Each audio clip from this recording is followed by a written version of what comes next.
우리 옆에 있는 분들 한번 격려하십니다. 우리 기도하는 바보가 됩시다.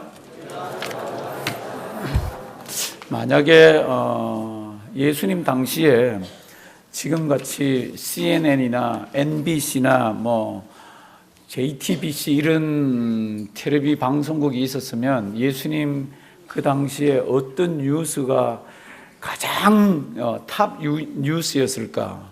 어떤 것 같아요?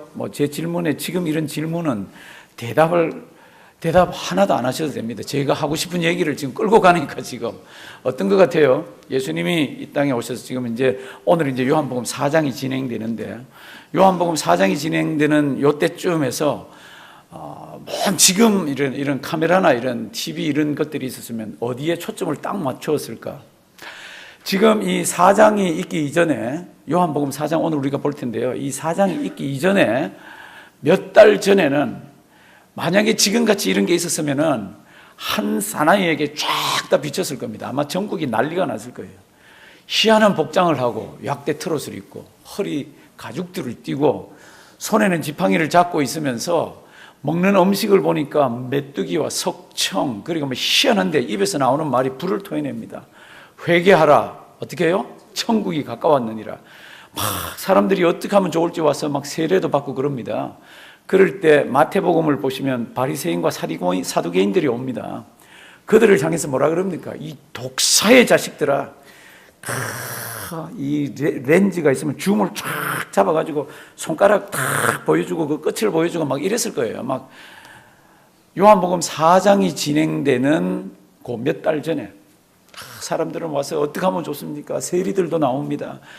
정한 세 외에는 받지 말아라. 군인들이 와서 우리는 어떻게 하면 좋습니까? 너희는 사람을 강포하게 대하지 말아라. 그러는 한 사나이가 쫙 이렇게 조명됩니다. 많은 사람들이 그를 따르면서 이분이 메시아인가? 이렇게 따라갑니다. 몇 달이 지났습니다. 몇 달이 지나고 난 뒤에 또 텔레비 이런 게 있으면 어디를 비출까? 이 사람을 따라다니고 이 사람에 대해서 사람들이 벌떼같이 모이는 사람들이 이제는 다른 데 갔습니다. 누구에게 갔습니까? 성경책을 보시면은 예수님과 그 제자들에게 갔습니다. 그래서 예수의 제자들이 되는 거 있잖아요. 거기를 쭉 비치는데 사람들이 이제 별로 없어요.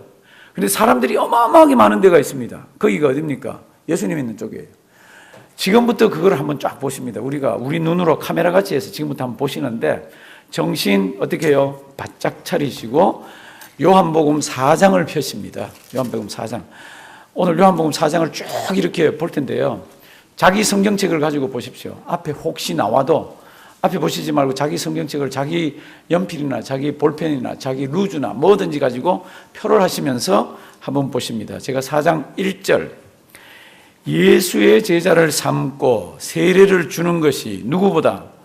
요한보다. 이 요한이 누구예요? 세례 요한입니다. 오늘까지 세례 요한에게 스팟라이트가 갔습니다. 그래서 모든 사람들이 저분이 메시아인가? 그리고 정치 지도자들과 종교 지도자들은 걱정이 많았습니다. 그런데 보니까 이 사람들이 다른 곳으로 옮겨갔습니다. 누구에게 갔습니까? 예수에게로 갔습니다. 그래서 예수의 제자가 되고 예수에게 세례를 받고 그렇습니다. 이제 2절은 예수님께서 친히 세례를 주신 게 아니라 제자들이 주었다고. 예수님께서 그 사실을 압니다. 자기에게 사람들이 많이 모여오는 것. 그리고 이렇게 많이 모여오는 것을 바리새인들이 알았다는 것을 예수님이 아십니다.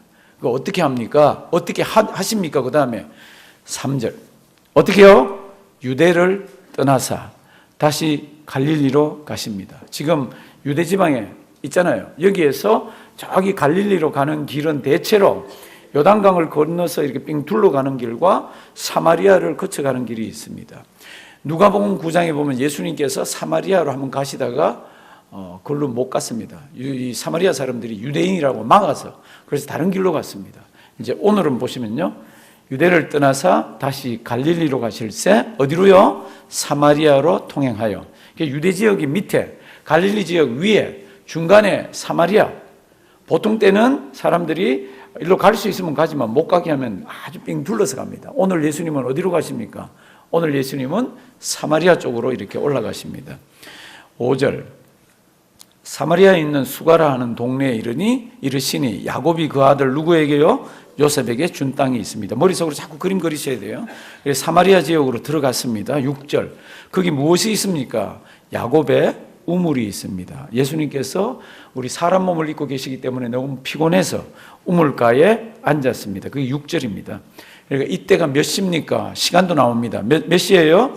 제 6시. 이때 6시가 몇 시입니까? 학자들은 막 싸웁니다. 이게 진짜 6시다 아니다 다른 계산이다. 그런데 대부분의 성경을 연구하는 분들은 여기다가 더하기 6을 합니다.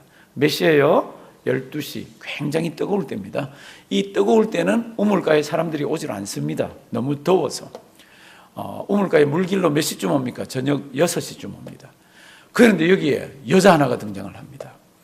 7절 보시면 사마리아 누가요? 여자 하나가 물을 길러 왔으며 예수께서 그 우물가에 앉아 계시다가 뭐라 그럽니까? 물을 좀 달라 이렇게 얘기합니다. 지금부터 잘 보셔야 됩니다. 지금부터 대화가 막 왔다 갔다 합니다. 예수님과 여자의 대화가. 여자가 눈이 둥그레집니다. 성경에는 눈 둥그레졌다가 없습니다. 제가 생각에는 눈 둥그레졌습니다. 왜냐하면 제가 늘 그러잖아요. 눈은 네모로 뜰 수가 없잖아요. 그러니까 눈을 둥그랗게 해가지고 지금 예수님을 보면서 뭐라 그럽니까? 아니 내가 사마리아 사람인데 유대인이 당신 유대인이 어떻게 사마리아 여자에게 물을 달라 그럽니까? 그건 안 하던 일이에요. 같이 앉지도 않고 같이 밥을 먹지도 않고 물을 달라고도 안 합니다. 어떻게 유대인인 당신이 나한테 사마리아 여자한테 물을 달라 그럽니까? 예수님이 이렇게 얘기합니다. 너한테 물 달라 그러는 사람이 누군 줄 알았으면은 네가 나한테 물 달라 그랬을 거다. 예수님이 이렇게 얘기합니다. 이제 여자가 이제 뭐야? 깜짝 놀랍니다. 이제 그런 대화가 나갑니다. 잘 보세요. 7절. 사마리아 여자 하나가 물 길러 왔습니다. 예수님이 물 좀 달라. 8절. 제자들은 먹을 것 사러 동네에 갔고. 9절. 사마리아 여자가 가로되 당신은 유대인인데 어떻게 사마리아 여자한테 물 달라 그럽니까? 10절. 예수께서 대답하여 가라사대 다 같이 읽습니다.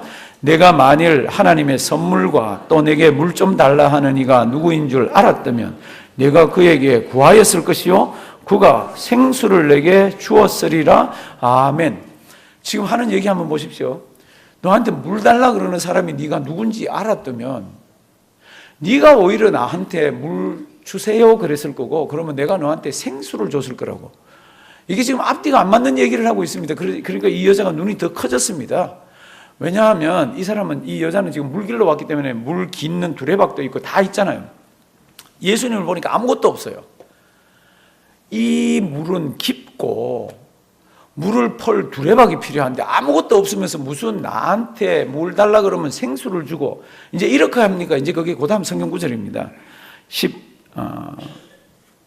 12절 11절 너한테 물 달라서 그러는 사람한테 네가 물 달라 그랬으면 그가 생수를 줬을 거라 그러니까 11절 여자가 가로되 주여 물기를 뭐요? 그릇도 없고 이 물은 깊은데 이거는 아이고 물기를 그릇도 없으면서 나한테 무슨 생수를 줘 이게 지금 들어가 있죠.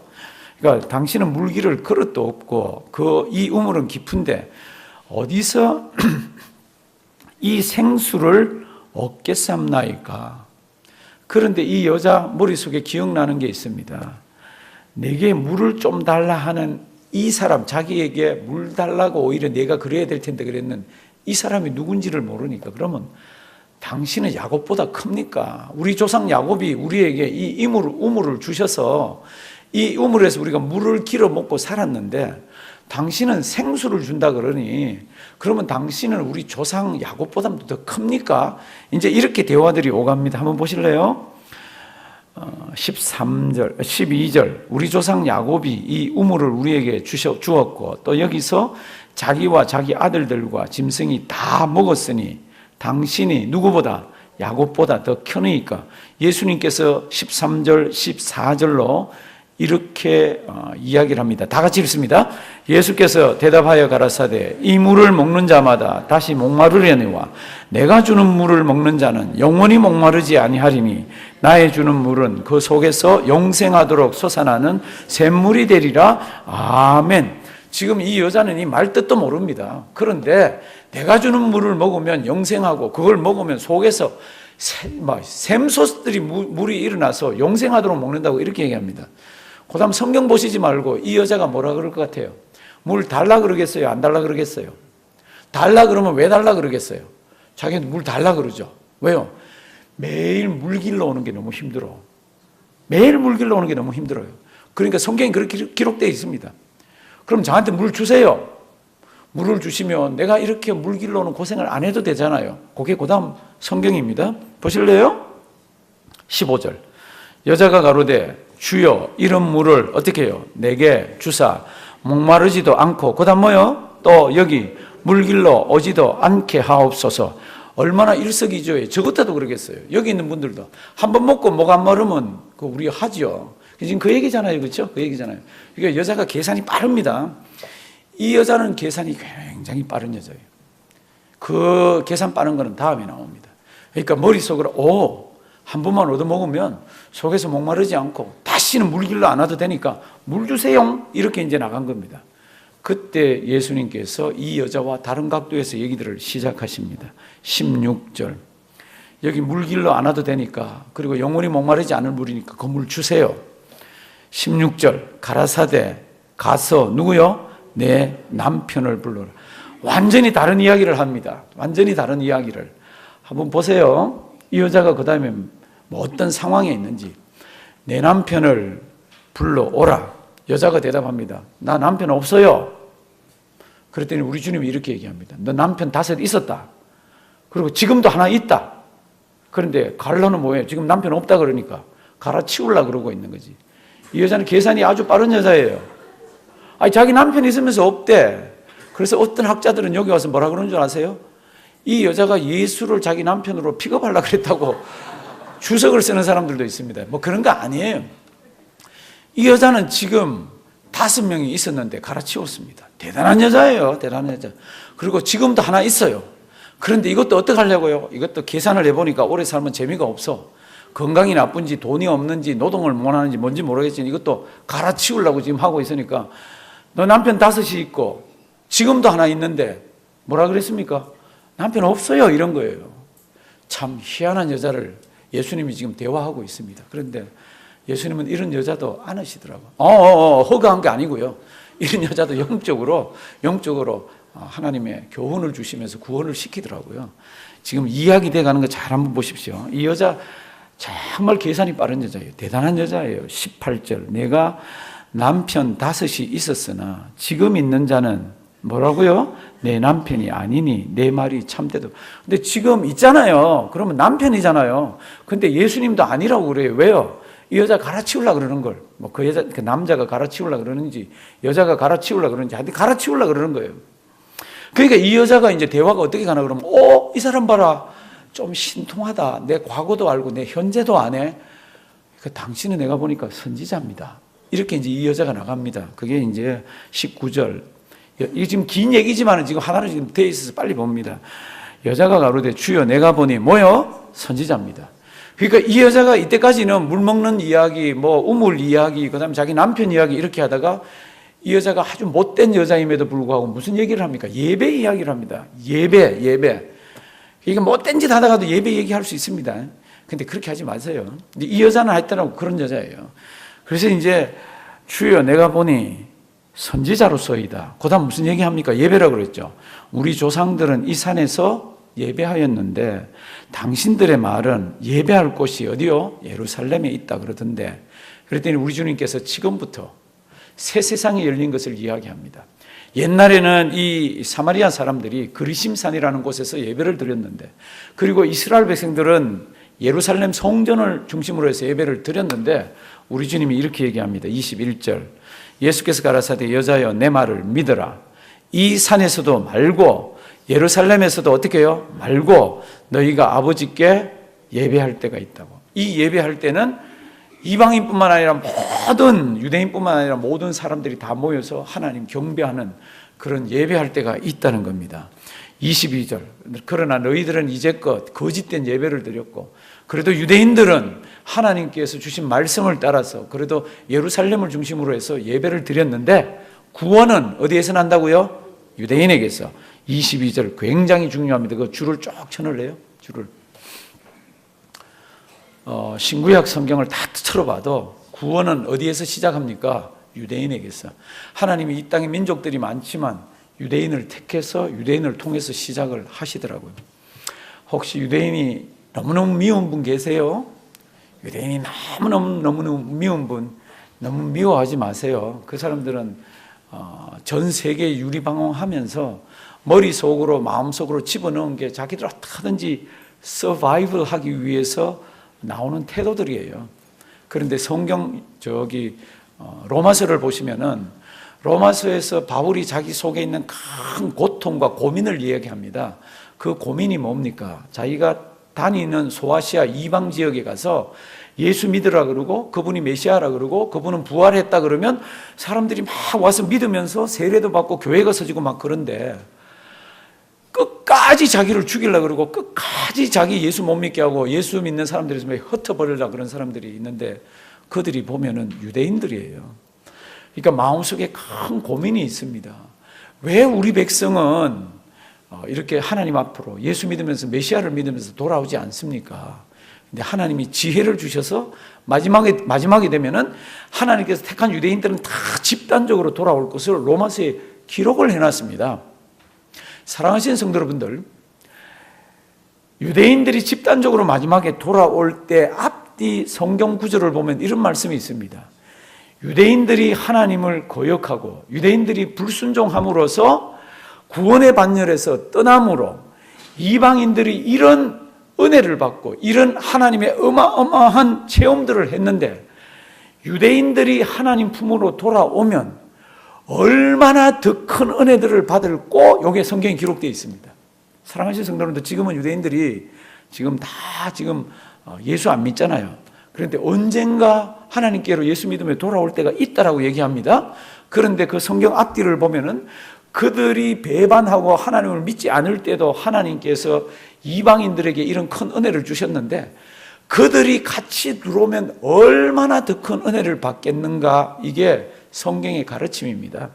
구원이 어디에서 시작합니까?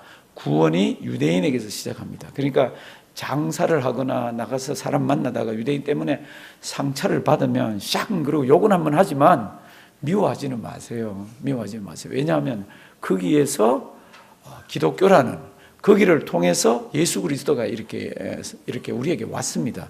이제 그 얘기를 구원이 유대인에게 있다 그러면서 23절 너무너무 중요합니다. 24절 너무너무 중요합니다. 우리 두 성경 구절 큰 소리로 같이 한번 읽고요. 찬양대만 23절 다시 한번 읽습니다. 23절, 24절 우리 다 같이 읽고 찬양대만 23절 있습니다. 우리 다 같이 23, 24 아버지께 참으로 예배하는 자들은 신령과 진정으로 예배할 때가 곧 이때라. 아버지께서는 이렇게 자기에게 예배하는 자들을 찾으시느니라. 하나님은 영이시니 예배하는 자가 신령과 진정으로 예배할지니라. 아멘. 찬양대만 23절 시작.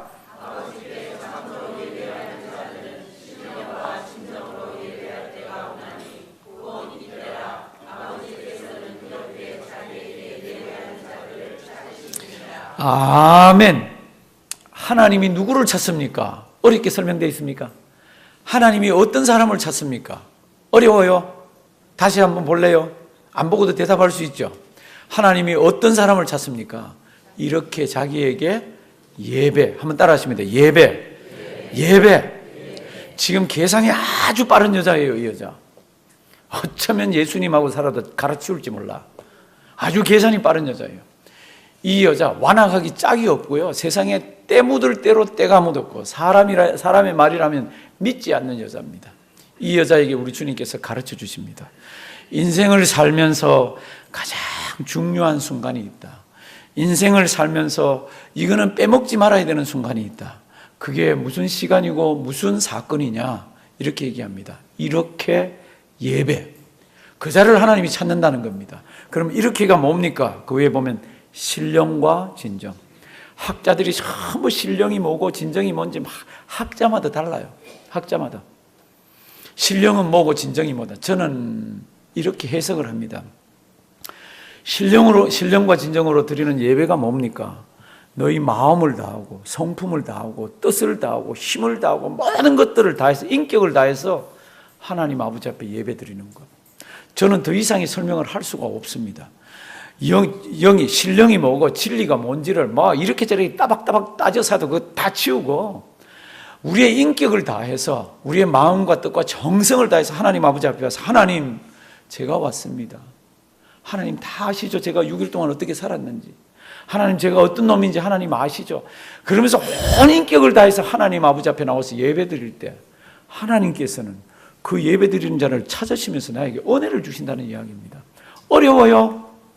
이게 어렵다면 요거 하나밖에 없습니다. 주일을 주일답게 지키지 않고 예배보다도 다른 게 생기면 이것을 예배보다 더 중하다고 생각을 할 때는 하나님 아버지 앞에서 이렇게 살지를 않습니다. 그거를 훨씬 더 중하게 생각합니다.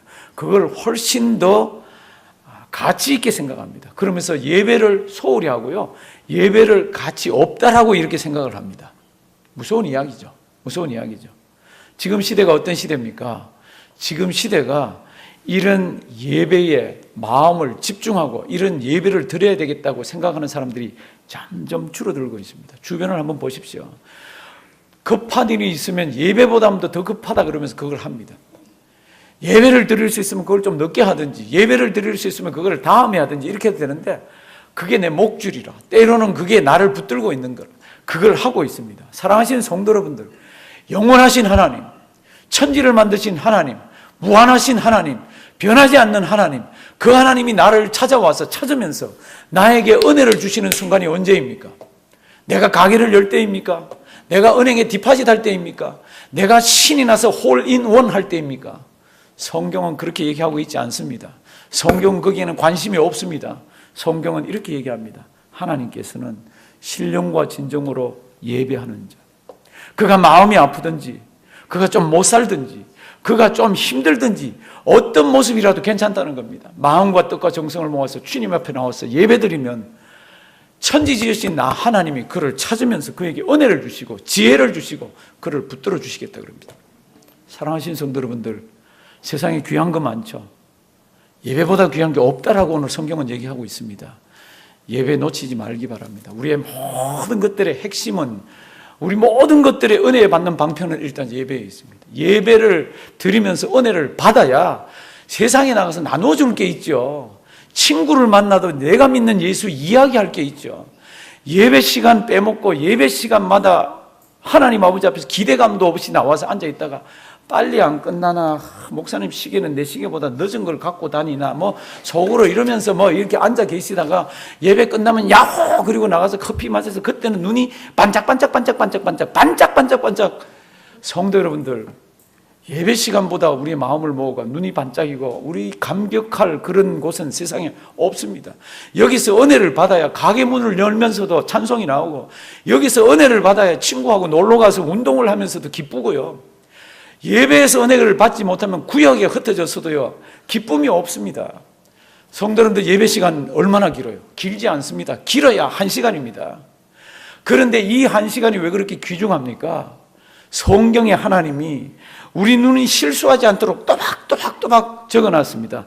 내가 예배드리는 자를 찾는다고, 신령과 진정으로 예배드리면 내가 그를 만나주겠다고. 성도 여러분들, 이거같이 귀한 게 어디 있습니까? 이거같이 아름다운 게 어디 있습니까? 우리 아이들이 왜 대학 가면은 자꾸 떠난다고 그럽니까? 성도 여러분들, 아이들 대학 가면 4년 아니면 6년을 부모 품을 떠납니다. 6년 동안 다른 곳에 가 있는 동안에 부모들이 염려하는 걸 제가 알아요. 친구 잘못 만나서 약을 할까? 얘가 잘못하면 술을 마시나? 학업을 하다가 미끄러질까? 저 염려하는 거 알아요. 그러나 사랑하신 성도들, 그 염려를 다 잠재울 수 있는 게 뭡니까? 우리 아이가 어느 대학 간다 그러면 아이하고 같이 그 주변에 있는 좋은 교회를 찾아가지고, 아이가 주일이면은 아무리 바빠도 아무리 아파도 아무리 힘들어도 주일이면은 교회 가서 예배드리고 하나님 만날 수 있는 그곳을 확보를 해주면, 마약을 왜 걱정합니까? 알코올을 왜 걱정합니까? 친구를 왜 걱정합니까?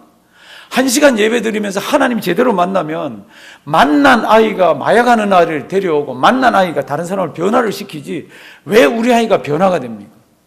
우리는 염려를 너무너무 많이 합니다. 우리 아이 어떻게 될까 봐. 대학 가고 난 뒤에. 성도 여러분들, 대학은 자기 실력대로 가는 거니까 어느 대학 가든지 괜찮습니다. 그러나 그가 대학에 가면은 아이하고 기도하면서 우리 교회 찾자. 나 너 공부 잘하는 거 바라지만 너 옆에 좋은 신앙의 친구가 있기를 바란다. 그리고 평생 그와 교제하는 그런 친구가 있기를 바란다. 그러면서 교회를 한번 찾아보십시오. 이 아이가 주일 한 번 가서 예배 잘 드리지만 뭐 한 번 갖고 대수겠습니까? 천만에요.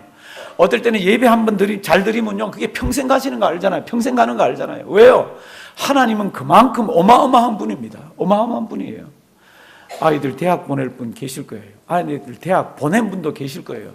교회를 찾으세요. 예배 드릴 곳을 찾아주세요. 그러면 그 아이가 삽니다.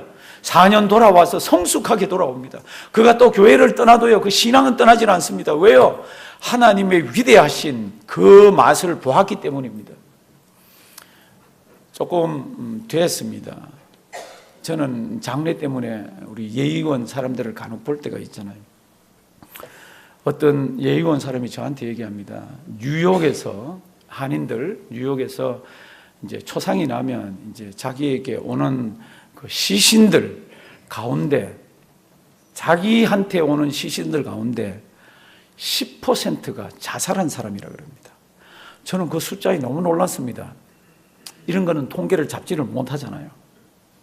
너무너무 부끄러운 이야기이기도 하고, 이건 학적으로 접근 안 하면 이런 통계가 안 나오잖아요. 그런데 자기는 그거를 한 사람이라 10%가 자살을 한다고. 얼마나 참 고달프고 얼마나 힘이 들면 자기 손으로 자기 목숨을 끊을까. 그런데 제가 그 얘기를 듣고는 참 집에 와서 속으로 많이 마음이 아팠습니다. 왜 아팠습니까? 그 10% 중에는, 그리고 10%의 주변에는 우리같이 예수 믿는 사람들이 많을 거라고. 예수 믿는 사람이 하나님 아버지 앞에서 받은 바 은혜를, 예배드리면서 받은 바 은혜들을 그들에게 나누어 줬다면, 조금이라도 맛을 보면서 조금이라도 희망을 주고 그들로 하여금 어떻게 하든지 같이 부둥켜 안으면서 끌었다면 그 숫자가 줄어들지 않았을까? 그런 극단적인 방법을 선택을 했을까? 사랑하시는 성도님들, 그 사람들 책임이기 이전에 우리 책임인 거 있잖아요. 그러면 우리 책임 중에 가장 큰 게 뭡니까? 집에서 성경 안 읽었다, 뭐 찬송 안 했다, 그건 다음이에요. 주일이면 주님 앞에 나와서 우리 주님 사망권세 이기시고 무덤 터뜨리시고 부활하신 이 부활의 감격 가운데서 예배드리면서 찬송을 하나 해도, 우리 예배 인도하는 중에 기도하시는 분이 찬양대가 찬양을 할 때 마음과 뜻과 정성을 모아서 예배드릴 때 하나님이 친히 찾아오셔서 마음속에 감격을 주시고, 때로는 찔림을 주시고, 때로는 깨달음을 주시고, 때로는 벅찬 은혜를 주실 때, 그게 없어서, 우리가 나눠줄 게 없어서 그 사람들이 나가서 극단적인 선택을 하는구나. 사랑하시는 성도 여러분들, 세상에서 가장 귀한 게 뭡니까? 죽어가는 피조물이, 더러운 피조물이 하나님 만나는 거잖아요.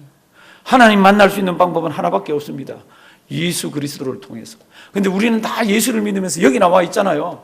그러면 여기에 나와서 예배 드릴 때마다 감격과 기쁨과 하나님께 주신 것을 채웠다가, 그 다음에 이 세상 사는 두 번째 큰 의미 있는 게 뭡니까?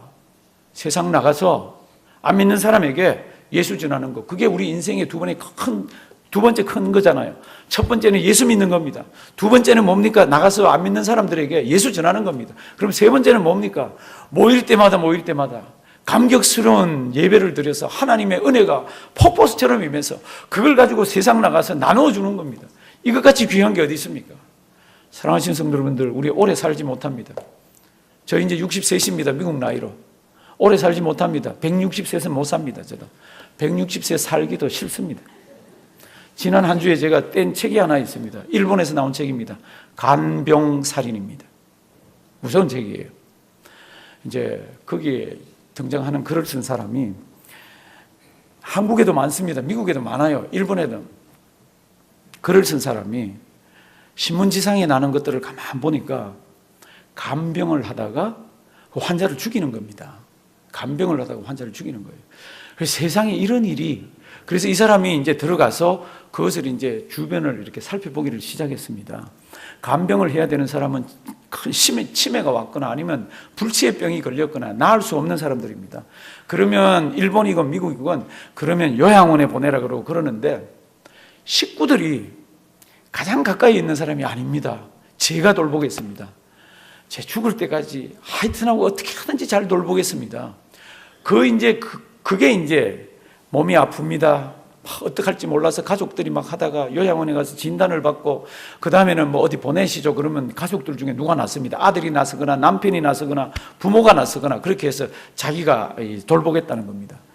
그런데요, 하루 이틀 한 달 두 달은 그래도 잘 보는데 이게 6개월 1년 2년 지나가면요, 돌보는 사람이 완전히 피곤해가지고 잠을 못 자가지고 어쩔 줄을 모릅니다. 그런데 불치병은 나날이 나아집니까 못해집니까? 나날이 못해지는 거예요. 밤에 과음을 지르고 밤에 깨우고 막 그러니까 이 사람들이 막 너무너무 자기들이 지쳐가지고 이러다가는 나도 죽고 이 지금 간병하는 사람도 죽겠다. 그러니까 좀 편하게 어떻게 하자. 그리고는 자기도 마음이 아프지만 그런 것들을 하는 거예요. 그게 한 책 가까이 있습니다. 근데 제가 말씀드리려는 것은 그것 때문에 그런 거 아닙니다. 그러면서 저 뒤쪽에 가면 어떻게 하면 이런 일을 없앨 수 있는가? 국가가 동원이 되고 조직이 동원이 되고 이런 일이 있을 수 있을까? 성도 여러분들 없다는 겁니다. 왜냐하면 앞으로 가면 갈수록 그 사람 표현이 간병대란이 올 거라는 겁니다. 사람들 수명은 자꾸 늘어나는데 건강이 따라가나 그러면 따라가지 못하는 겁니다. 그러면 옆에서 간병해야 되는 사람들이 더 많이 붙어야 되는데 이게 안 된다는 겁니다. 그게 막 안타까워가지고 글을 썼습니다. 제가 드리는 말씀을 이렇습니다. 제가 오래 산다는 거로 이 말씀을 드리잖아요. 성도님들, 우리도 오래 살면서 불치가 되면 옆에서 누군가가 도와주면서 생활이 하나도 없어지잖아요. 성도님들, 그런 것들을 계속 머릿속에 넣고 있는 이유가 뭡니까? 죽은 뒤에 가는 곳이 없기 때문에 그냥 그대로 가는 겁니다. 너무너무 그 글을 보면 안타까워요. 우리에게 뭐가 있습니까? 오래 살지 않아도 좋다. 저하고 우리 집사람은 만약에 우리가 병원에 들어갔는데 생명을 연장하기 위해서 뭘 꼽자 말자 하면 우리는 얘기를 했습니다. 서로 미안하지만 그거 하지 말자.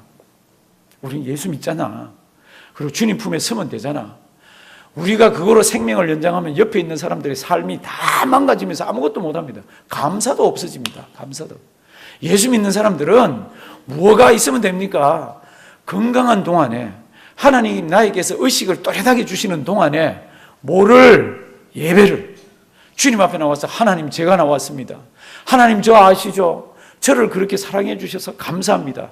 이거를 할 수 있는 데까지만 하면 그 같은 은혜가 어디 있습니까? 치매가 걸리면 어떨 때는 기억력이 없어집니다. 그때 가슴이 아프죠. 주변에 있는 분들이. 그럼에도 불구하고 가서 예배 드릴 때는 이야기를 자꾸 하면 됩니다. 이상합니다. 치매 걸린 분들이 식구도 남편도 다 잊어먹는데 끝까지 안 잊어먹는 분이 저예요.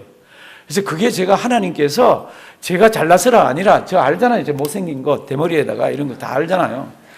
제가 이런 마음이 있어요. 끝까지 하나님 이야기를 하면 그분이 저를 알기 때문에 내 그런 대답을 하기 위해서라는 걸 제가 압니다. 알아요. 치매 걸린 분은 마음이 너무너무 편합니다. 아무것도 몰라요. 아니 남편도 뭐도 그런데 어느 순간까지는 그들 다 몰라도 담임 목사는 압니다. 제가 그때까지 뭐 얘기합니까? 예배 드렸던 얘기, 성경 이야기, 날 구원해 줬던 얘기. 성도님들 잊지 말길 바랍니다. 인생에서 가장 귀중한 게 뭡니까? 한번 따라 하시면 돼요. 예배. 이거는 믿는 자에게 하는 얘기잖아요. 믿지 않는 자들이 있으면 나가서 전도하는 거죠. 지난 주간에 제가 허드슨강의 기적을 봤습니다. 허드슨강의 기적이라는 걸 쭉 읽어봤습니다. 비행기가 라구아디아 공항에 떠서 새 떼와 충돌을 했습니다. 그리고는 이제 어떻게 해야 될지 몰라서 라구아디아와 막 교신을 하는 게 다 나와 있더라고. 돌아오라고. 어느 활주로 비워놨다고 돌아오라고. 근데 돌아가려고 돌리려 보니까 비행기 속도가 늦어지고 막 떨어지는 거예요. 기장이 이거를 돌리지 않고 돌리면 맨하탄에 떨어지거나 아니면 사람이 많은데 떨어집니다. 기장이 판단을 하더라고. 안 되겠다. 돌아오라 그러는데 자기는 허드슨강으로 가는 거 있잖아요. 허드슨강에 가서 앉았습니다. 계속해서 돌아오라 그러니까 기장이 아예 대답을 안 하더라고. 그 돌아오는 거 대답하면서 갈 수가 없으니까. 우리가 아는 대로 기적이 일어났잖아요. 참 이렇게 속도가 나서 떨어지면 다 망가져 버리는데 거기 앉았습니다. 그런데 제가 보니까 그 다음이 기적이라. 비행기 안에 155명이 딱 2분 만에 밖으로 다 나왔습니다. 날개 위에 서고 하여튼 다 나왔습니다. 나와서 2009년 1월 15일이에요. 얼마나 추워요. 미끄러져서 빠지는 사람도 있고요. 물에 쑥 들어간 사람도 있고 막 그래요. 그런데 제 눈을 잡아 끄는 게 하나 있습니다. 그게 뭡니까? 날개에 서 있고 막 이렇게 나오면서 뭐를 휙휙 다 잡아 던지더라고. 뭐겠어요? 핸드백이나 이런 거지. 자기 가방은 못 갖고 내립니다. 벌써 내릴 때 목까지 물이 찼어요. 보니까 어떤 분들은 자기 핸드백 그 안에 제일 귀중한 것 있었는데 다 던지는 게 휙휙 보이더라고. 성도 여러분들, 생명이 왔다 갔다 할 때 그 핸드백이 뭐예요? 명품이 뭐예요? 그 속에 뭐 여권, 달러, 그게 뭐예요? 지금 죽게 됐는데 지금 한 가닥 살 길만 남아서 지금 그걸 기다리고 있는데, 성도 여러분들, 우리 인생 살면서 제일 중요한 게 뭡니까? 사업요, 제일 중요한 게 건강요, 제일 중요한 게 인간관계요. 다 중요합니다. 가장 중요한 게 뭡니까? 오늘 예수님이 계산이 이렇게 빠르고 참 못돼 먹은 이 여자에게 얘기하더라고요. 하나님이 찾는 사람이 있다고. 누구요? 예배드리는 자. 신령과 진정을 다해서, 마음과 뜻과 정성을 다해서 예배드리는 사람을 찾더라고. 성도님들, 우리 그렇게 예배드리는 자 되기를 바랍니다. 모이면 하나님 아버지 앞에 찬양드리고 예배드리고 은혜 받고 세상 나가서 세상을 안을 줄 아는 그런 사랑의 우리가 되기를 주님의 이름으로 부탁드립니다. 하나님, 참 어려운 말씀입니다. 죽을 때까지 지키게 해 주시옵소서. 예수님의 이름으로 기도드리옵나이다. 아멘.